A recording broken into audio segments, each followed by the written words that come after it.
Thank you, Salma. You're asking, how do children take responsibility for choices of wrongdoings done to them, like abuse? So, first of all, children cannot take responsibility, they lack the capacity for it.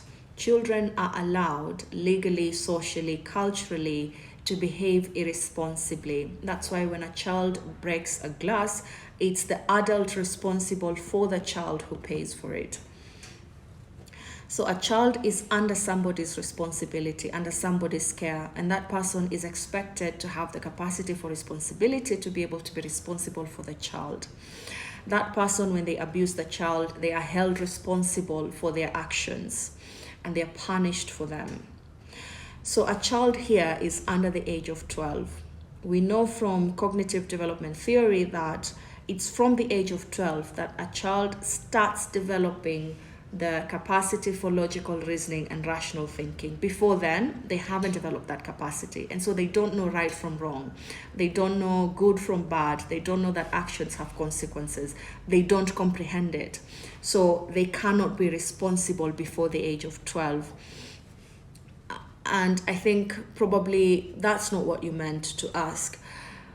I'm wondering if you wanted to ask, how do children interpret abuse? So again, a child under 12, those are the ones that are more susceptible to abuse, sexual abuse, physical abuse. And let's say if a child under 12 has experienced sexual abuse, how are they likely to interpret it? It's going to depend on a number of factors. There's no one particular outcome. And these factors may include the circumstances surrounding the abuse. So do they know the abuser? How many times has it been going on? Is it the first time or is it repeated? And how much of the abuse do they understand? Do they understand that they've actually been sexually violated? And what does that mean to them? So meaning to them, now we come to another aspect that is very individual, very subjective. All of us are born with inborn psychological traits that have nothing to do with our parents, mom or dad.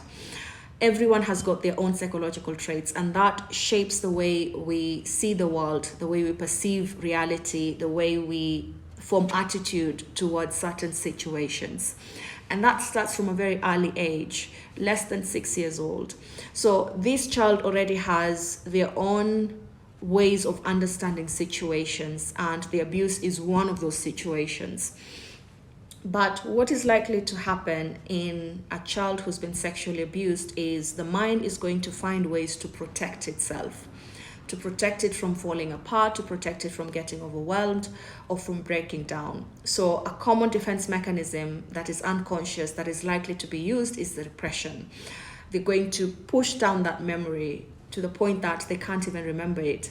So if a child is a 9-year-old or a 6-year-old is sexually abused today, by afternoon, maybe in the morning, by afternoon, their mind has already protected them. So they might be behaving normally or the following day. And so you as a parent, you find yourself very distressed. It's like the abuse was done to you. But that's because you as an adult, you can reason, you can understand, you have the capacity for responsibility, for abstract reasoning. The child doesn't. And the brain or the mind is protecting them from experiencing the pain that you as a parent you're experiencing. But remember, they're not dealing with that abuse. They've just pushed it away. So later as an adult, this now becomes what we call adverse childhood experiences. And that includes violence, abuse, neglect. So these are the things that may now come up in adulthood and cause you distress.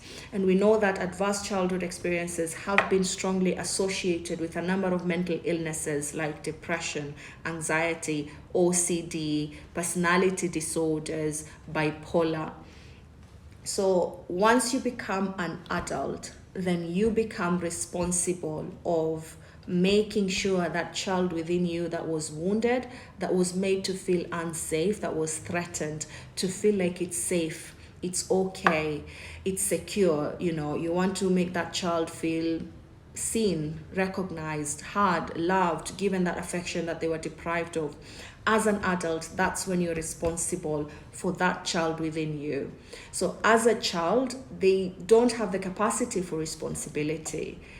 But once you become an adult, whatever happened to you in childhood, you become responsible for that. The responsibility shifts from the person who inflicted the injury, the abuse, the violence, the neglect, to yourself now. It is you to heal the wounds of that child. It is your responsibility to make sure that that child has recovered from all those forms of abuse that they endured in childhood.